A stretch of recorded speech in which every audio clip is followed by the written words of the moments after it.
তো গাইস সকাল সকাল টিফিন করে নিয়েছিলাম মুড়ি আর ঘুগনি। তারপরে দুপুরে খেয়ে নিয়েছিলাম ভাত, ভেজ ডাল আর মাছের ঝাল আর ঝোড়ো আলু ভাজা। তারপর বিকেলবেলা চলে এসেছিলাম পড়াতে। এখানে আমার স্টুডেন্টগুলো পড়ছে, আমি এখানে পড়াতে চলে এসেছিলাম। বাইরে খুব বৃষ্টি হচ্ছিলো সেই সময়, তো বৃষ্টিতে থামতে আমার বর আমাকে নিতে এসেছিলো। তারপরেই বেরিয়ে আবার ঝমঝম করে বৃষ্টি, তাই দুজন এক জায়গায় দাঁড়িয়ে গেছিলাম বৃষ্টির জন্য রাস্তায়। এই যে এখানে বৃষ্টি পড়ছে, এখন দুজন মিলে দাঁড়িয়ে গেছি বৃষ্টির জন্য, যতক্ষণ না থামবে যেতে পারবো না।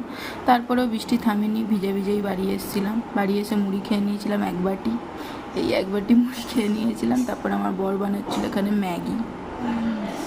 এই যে এইটুকুনি বাটির মধ্যেও ম্যাগি বানায়। তারপর রাত্রিবেলা আমি ওই মুড়ি খেয়েই ঘুমিয়ে পড়েছি, আর কিছু খেতে পারিনি। এখানে সকাল সকাল উঠেই দেখি বৃষ্টি, সারা রাত নাকি বৃষ্টি হয়েছে। তারপর এখানে বাবা আর মা ছিল, ওরা দুজন মিলে মাংস রান্না করছিল।